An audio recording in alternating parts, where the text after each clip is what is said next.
Bismillahirrahmanirrahim. Assalamualaikum warahmatullahi wabarakatuh. Waalaikumsalam warahmatullahi wabarakatuh. Subhanallah, walhamdulillah, wa la ilaha illallah, wallahu akbar. Allahumma salli ala Muhammadin wa ala ahlihi wa sahbihi wa sallim. Pemirsa, sahabat Habim TV yang dirahmati Allah, kembali berjumpa dengan kami bersama saya Muhammad Rashid Ridho dan juga beserta Ustaz Yasir. Alhamdulillah kita bisa berjumpa lagi, Ustaz. Masih di channel Habim TV, media yang senantiasa berusaha untuk mencerdaskan umat, berbasis tauhid, mengikuti sunnah Rasul dan rangka mewujudkan rahmatan lil alamin. Pemirsa, sahabat Habim TV yang dirahmati Allah, seperti biasa kami berdua di sini hadir dalam rangka bisik ya, bincang seputar keluarga sakinah, insyaallah ya. Dan alhamdulillah mungkin di sini sekarang di suasana baru, Ustaz nih. Iya, outdoor nih. Ya. Mudah-mudahan memberikan kesegaran kepada pemirsa nih. Ya, udah lama kita nggak ngobrol-ngobrol outdoor ya. Ya, sahabat Habib TV yang dirahmati Allah, di segmen bisik pada kesempatan kali ini, insya Allah kita akan melanjutkan bincang-bincang kita terkait seputar keluarga. Dalam rangka untuk membangun keluarga sakinah, dalam rangka mewujudkan peradaban Islam yang mulia. Pemirsa sahabat Habim TV yang dirahmati Allah, di episode sebelumnya kita telah berbincang terkait dengan generasi strawberry, ya. Gen Z. Nah, Gen Z, strawberry. Terkait generasi strawberry yang tentu saja digambarkan generasi strawberry ini sebagai generasi yang lemah, yang tentu tidak boleh terjadi di kalangan generasi-generasi kita, apalagi generasi umat Islam tidak boleh menjadi generasi-generasi yang lemah. Dan di episode sebelumnya barangkali telah disampaikan, Ustaz ya, bahwa solusi, Allah telah memberikan solusi kepada kita menghadapi ataupun supaya tidak terjadi generasi-generasi yang lemah, supaya tidak hadir di tengah-tengah kita generasi yang lemah atau zuriyah di apa. Maka Allah memberikan solusi dalam surat An-Nisa ayat 9 itu apa? Yang pertama, falyattaqullah. Kita membangun ketakwaan atau transendensi. Yang kedua adalah falyaqulu qaulan sadida. Berkata yang benar atau narasi, membangun narasi yang benar. Sehingga solusinya ada dua, transendensi dan narasi. Ya, nah, itu yang menjadi solusi dari Allah. Nah, hari ini insya Allah kita akan lebih kupas secara mendalam, Ustaz ya, terkait dengan solusi-solusi yang Allah berikan kepada kita supaya terhindar dari generasi strawberry, generasi yang lemah, Ustaz ya. Nah, sebagai pembuka, Ustaz, barangkali silakan seperti apa kira-kira awalan nih mengungkap tadi lebih detail terkait dengan solusi yang Allah berikan di surat An-Nisa ayat 9 itu. Ya, baik, terima kasih, Ustaz. Bismillahirrahmanirrahim. Jadi tadi sudah disampaikan oleh Ustaz itu bahwa di dalam surah An-Nisa ayat 9 ketika Allah memulai dengan membuat kita harus khawatir tentang lahirnya generasi yang lemah adalah dengan falyattaqullah wa yaqulu qaulan sadida, bertakwa kepada Allah, membangun transendensi, dan yaqulu qaulan sadida, ya, berkata dengan perkataan yang benar, yang kemudian memberikan narasi-narasi yang benar. Seperti itu. Memang ada kemudian mungkin ini hal penting juga ya, ada sebuah buku ya, ada sebuah buku, memang penulisnya sih orang Yahudi ya, Yuval Noah Harari namanya. Sebenarnya dia membuat buku tentang sejarah singkat tentang manusia, Homo sapiens judulnya. Nah, di buku tersebut dijelaskan bahwa salah satu kelebihan manusia dengan makhluk yang lain itu adalah bahwa manusia bisa melakukan sesuatu perkara, suatu perbuatan, suatu aksi dengan bersama-sama dalam jumlah yang sangat besar, yang tidak mungkin bisa dilakukan oleh makhluk yang lain. Nah, apa yang membuat manusia bisa bergerak bersama-sama dalam jumlah yang besar, termasuk mungkin dalam hal ini mewujudkan sebuah peradaban, gitu ya, adalah karena mereka punya narasi. Ya, punya narasi. Di buku tersebut mungkin juga ilhami oleh para filsuf yang membahas tentang narasi, ada disebutkan narasi besar dan narasi kecil. Tapi kita mungkin tidak melupakan tidak hanya narasi besar, narasi kecil. Ada yang lebih besar dari narasi besar, yang kemudian kita sebut dengan sebuah narasi agung. Jadi qaulan sadida itu kemudian akhirnya berwujud dengan kita harus menyampaikan kepada anak-anak kita tentang ke duriyah-duriyah kita tentang narasi agung. Nah, narasi agung itu berupa ketauhidan kepada Allah Subhanahu wa taala, qaulan sadida atau kalimah thayyibah gitu ya, sebagai kalimah yang terbaik yang harus dihunjamkan, harus mengakar pada anak-anak kita semuanya. Kalimat thayyibah, kalimah yang baik, kalimah yang agung, sebagai perkataan yang benar, sebagai narasi yang agung. Narasi yang agung, ketauhidan kepada Allah Subhanahu wa taala. Lalu kemudian ketauhidan kepada Allah Subhanahu wa taala juga harus kita tunjukkan bagaimana orang-orang terdahulu gitu ya, baik dari kalangan para nabi, para sahabat, Rasulullah SAW, para sahabat, mungkin para ulama-ulama terdahulu, orang-orang terdahulu, as-sabiqunal awwalun, sebelum kita semuanya, yang menjalankan ketauhidan itu kepada Allah Subhanahu wa taala, dan itu adalah berarti itu narasi besarnya. Jadi apa yang dilakukan oleh orang-orang terdahulu untuk mewujudkan ketauhidannya kepada Allah gitu ya, visi misi mereka, apa yang ingin mereka tuju gitu ya, seperti itu ya. Kemudian apa yang mereka gaungkan seperti itu dalam mewujudkan ketauhidan kepada Allah, itu adalah narasi besarnya. Nah, itu kemudian juga ya orang tua sebagai yang terdekat dengan anak-anak juga harus menunjukkan ya, harus memberikan gambaran dengan qaulan sadidanya, itu adalah narasi-narasi kecil yang dijalankan oleh dirinya, seperti itu, bagaimana menjalankan narasi, mengikuti narasi besar untuk mewujudkan narasi agung berupa ketauhidan kepada Allah Subhanahu wa taala. Dan itu ternyata kalau kita lihat gitu ya, Allah Subhanahu wa taala mengabadikan orang-orang terdahulu gitu yang kemudian memiliki narasi-narasi agung, yang kemudian bisa akhirnya dengan narasi agung tersebut gitu ya membentuk generasi-generasi yang kemudian jadi narasi besar bagi kita pada saat ini. Allah sebelumnya mungkin sudah kita bahas tentang, nanti ada beberapa tayangan di Habib TV juga tentang Nabiullah Nabi Ibrahim yang dengan apa narasi agung ketauhidannya dia kemudian membentuk keluarganya menjadi keluarga yang kuat, duriyahnya duriyatan qawiyah gitu, duriyah thayyibah. Seperti itu. Bagaimana keluarga Imron juga melakukan hal yang sama dengan narasi agungnya seperti itu, ketauhidan, kemudian dia kemudian membangun keluarganya untuk melahirkan duriyah thayyibah. Demikian Nabi Zakaria, kemudian kita tahu Rasulullah SAW, kemudian para sahabat juga melakukan hal yang sama. Dan ada satu lagi mungkin nanti kita akan coba lebih perdalam.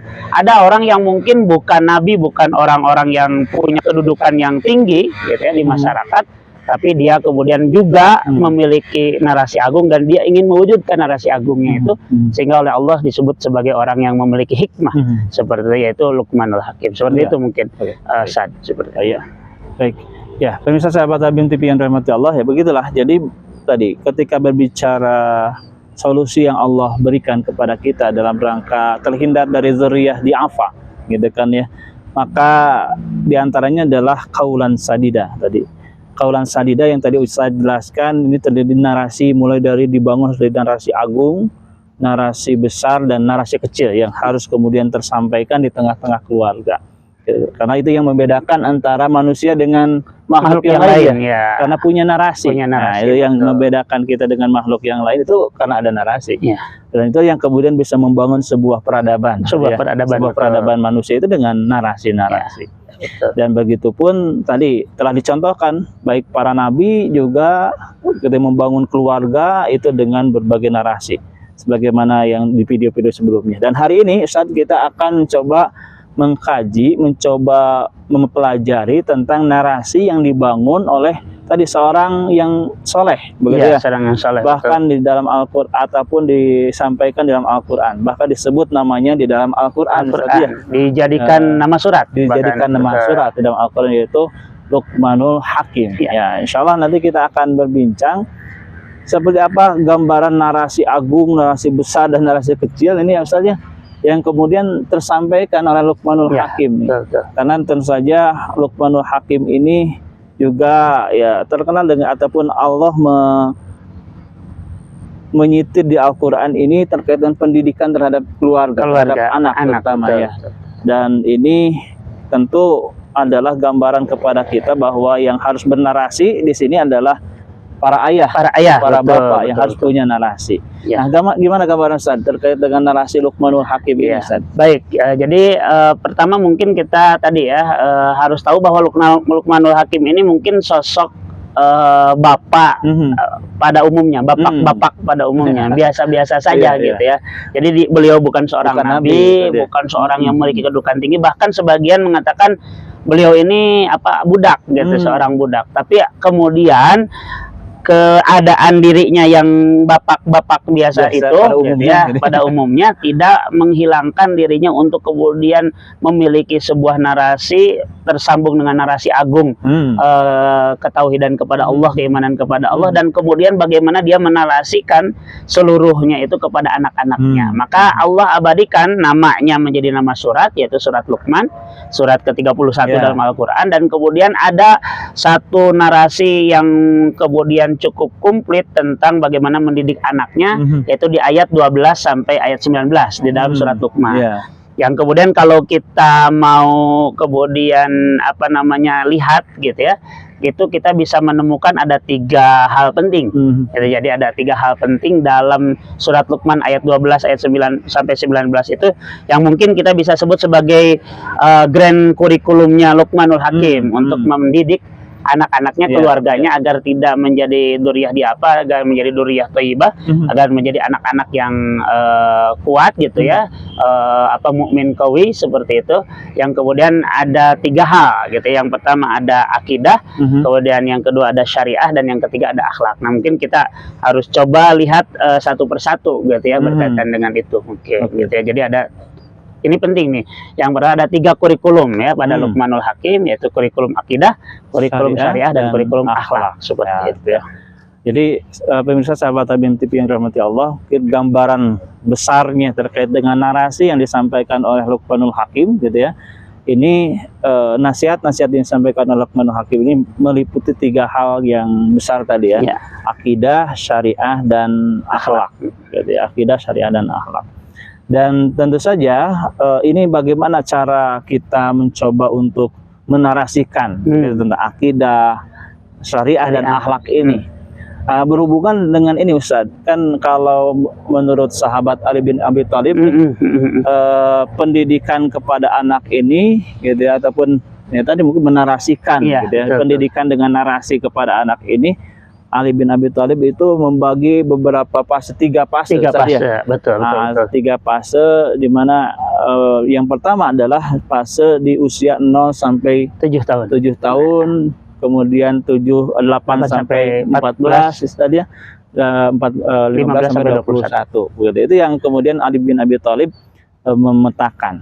Kira-kira gambaran di setiap fase itu, Ustaz, menarasikan tadi ketauhidan, syariah, dan akhlak itu seperti apa? Ya, baik, betul ya. Jadi betul, jadi penting juga mungkin ya dalam kalau dalam kita berbicara tentang kurikulum gitu ya. Jadi kurikulum itu juga harus disesuaikan dengan tahapan ya, tahapan tumbuh kembang. Tahapan tumbuh kembang anak gitu. Banyak memang ya pembahasan tentang tahapan tumbuh kembang anak itu banyak di berbagai literatur, berbagai teori dan sebagainya gitu ya. Tapi kita coba tadi betul menggunakan tahapan tumbuh kembang yang disampaikan oleh Ali bin Abi Thalib. Ya, beliau menyebut ada 3 kali 7 tahun. Ya, 0 sampai 7 tahun disebutnya dengan fase anak dijadikan sebagai raja gitu ya. Di fase kemudian 8 sampai 15 tahun dijadikan anak sebagai tawanan, dan di fase kemudian 15 sampai 21 dijadikan anak sebagai sahabat.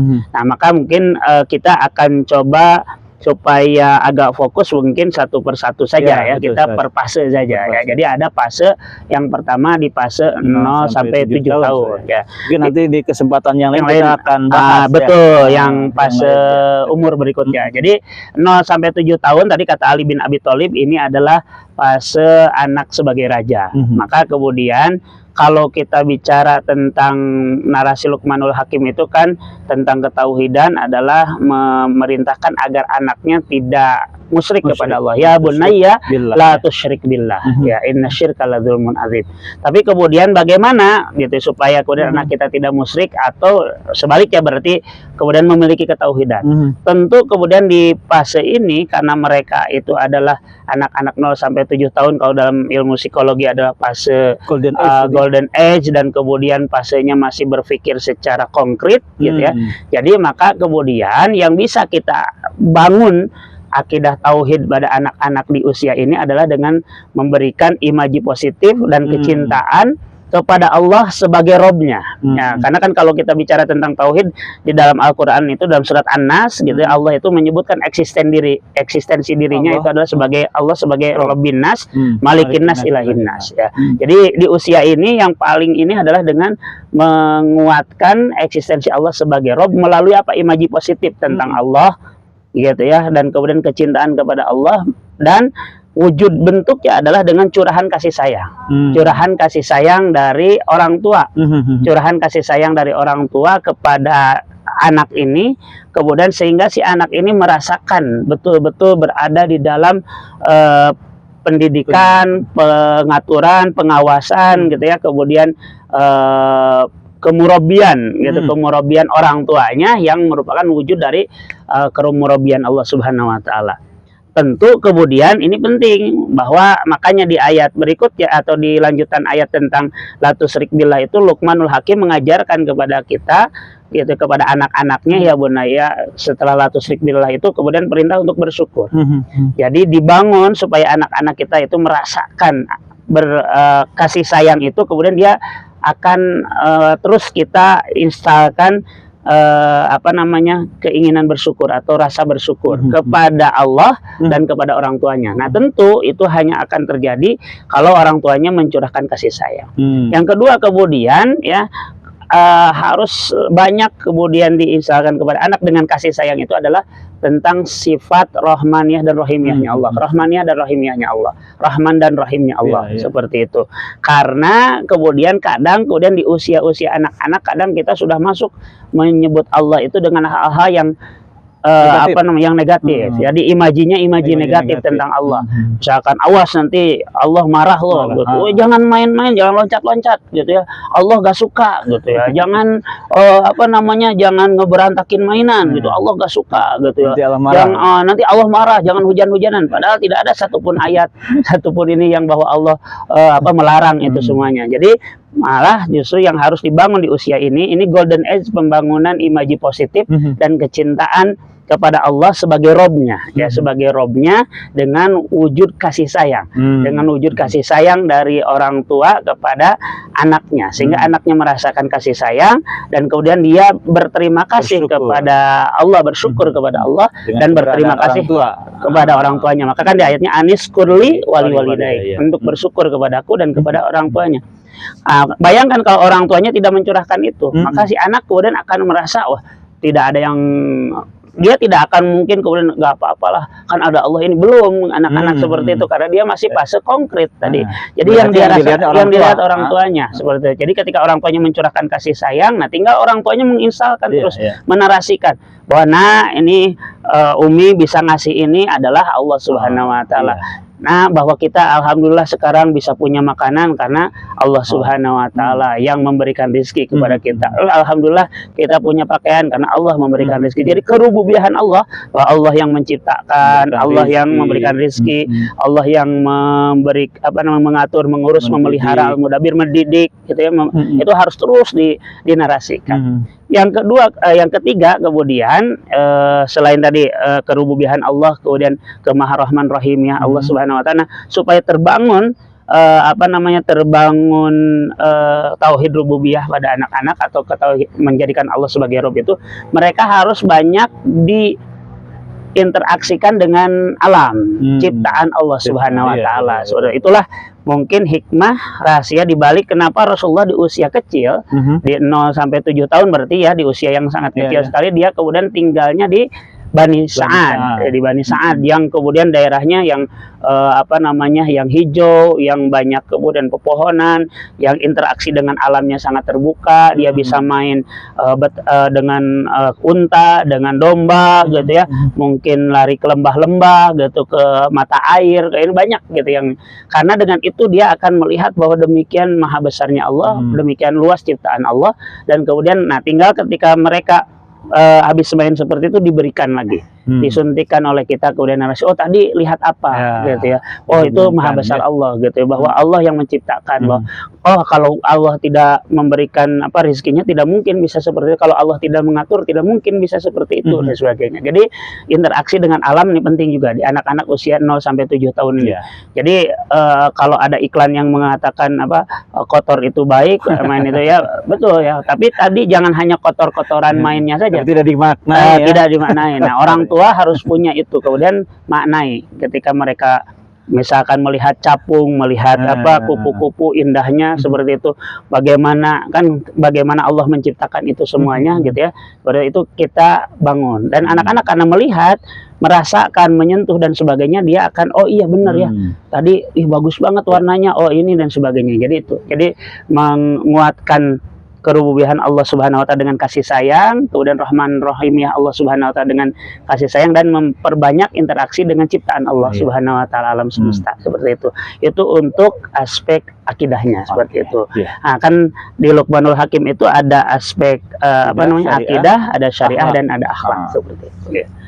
Baik, pemirsa sahabat Labim TV yang dirahmati Allah, ya itu. Jadi cara kita menarasikan ya, tadi terkait dengan akidah di usia 0 sampai 7 tahun, tadi karena masa 0 sampai 7 tahun disebut sebagai fase konkret, ya, tadi bahwa memang yang nyata-nyata lah, gitu ya. Dan tentu saja satu hal yang paling terlihat, gitu ya, bagi anak-anak usia 0 sampai 7 tahun adalah orang tua. Betul. Karena belum ada interaksi, gitu ya, dengan dunia luar, begitu ya. Yang paling pertama dilihat adalah orang tuanya. Sehingga bagaimana tadi caranya para orang tua ini yang pertama kali dilihat oleh anak-anaknya mampu menarasikan ketauhidan, gitu ya.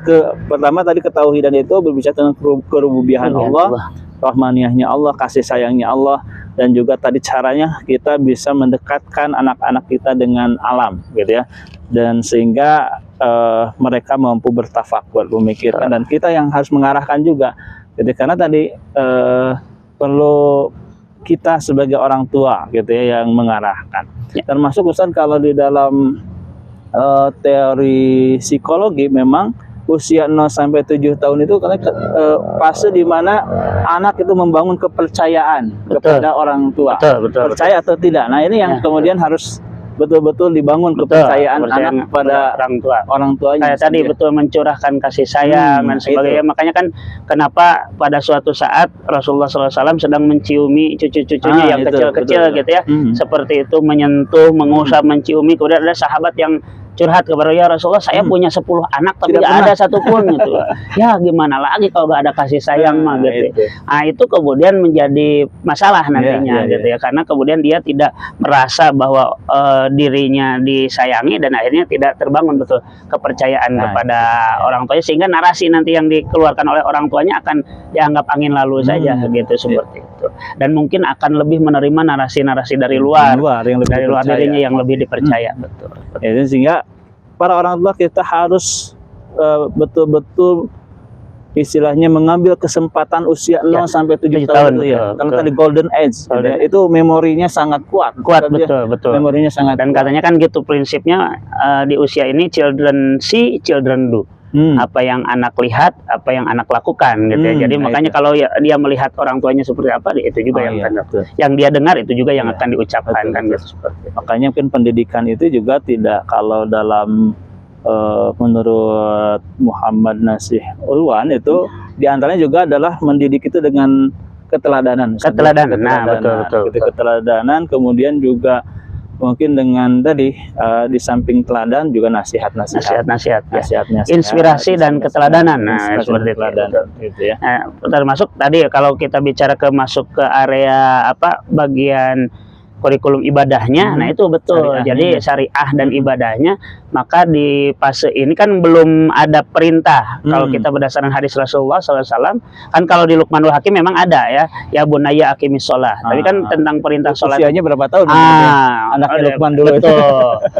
Dalam kalau berdasarkan hadis Rasulullah, perintah sholat itu kan baru di usia 7 tahun. Berarti di fase yang kedua, fase yang kedua. Berarti di fase ini yang bisa kita lakukan adalah memberikan memberikan kemudian keteladanan, memberikan inspirasi tentang bagaimana orang tua begitu menikmati, begitu mentaati seluruh syariat dan ibadah yang Allah telah terapkan. Jadi kalau orang tuanya kemudian kalau ada azan kemudian dia kemudian ngomel-ngomel, udah azan lagi dan sebagainya, keria dan sebagainya, maka itulah yang akan ditangkap oleh orang anaknya. Nanti anaknya akan gitu juga. Kalau orang tuanya kemudian tidak menjalankan aturan Allah Subhanahu Wa Taala, kelihatan oleh anaknya banyak melanggar aturan Allah Subhanahu Wa Taala, demikian juga nanti si anaknya, karena tadi children do di usia ini, anak melihat, anak melakukan, dia mendengar juga, itulah yang akan diucapkan. Jadi kalau misalkan kita sering, kenapa anak saya gitu ya, kok bicaranya seperti itu gitu ya, jangan-jangan memang kita pernah mengatakan itu gitu, coba kitanya nggak ngerasa aja, sadar aja ya, agak sadar karena udah sering misalnya, karena udah ini dan sebagainya. Padahal interaksi yang lebih banyak usia segitu sama orang tua betul kan, jarang anak-anak. Nah cuman sekarang mungkin kecuali ada juga itu, ada gadget ya betul. Jadi ya saya juga usia kadang 0 sampai 7 tahun main gadgetnya udah jago ya, jadi sudah tahu YouTube, sudah tahu ini dan sebagainya. Dan di itu betul di media sosial kan kata-kata udah gak bisa disaring gitu ya. Jadi kadang kemudian ada sesuatu yang aneh gitu keluar ini, orang tuanya gak pernah ngomong itu, di depannya dari mana, ternyata karena dari gadget. Jadi itu dalam aspek ini ibadah syariah dan ibadah juga harus menunjukkan itu juga, orang tua menunjukkan keteladanan dalam hal ini, menunjukkan keteladanan karena belum bisa memerintahkan kan gitu ya. Berdasarkan hadis Rasul, kita di aspek ini belum bisa diperintahkan karena dia belum tertaklif oleh syara, belum saatnya ini bakal teladankan. Ajak misalkan anak-anak untuk ini ke tempat ibadah, dan harusnya memang dengan orang tua. Jadi sering terjadi kita melihat di masjid ada anak-anak usia di bawah 7 tahun gitu ya, di masjid dan sebagainya, tapi akhirnya main orang tuanya nggak ada lah. Itu masalah besar itu. Udah mah nanti di masjidnya bikin rusuh kan, biasanya namanya juga anak-anak kan gitu, diperbolehkan kata Rasulullah. Sayyidina Husain saja naik ke atas punggungnya Rasulullah gitu ya, seperti itu. Jadi yang salah berarti kenapa orang tuanya yang nggak ngajak, tidak mendampingi kan gitu. Atau tadi lebih banyak dia membersamai, meneladankan. Yang kedua penting juga nih untuk penguatan ketaatan terhadap syariah.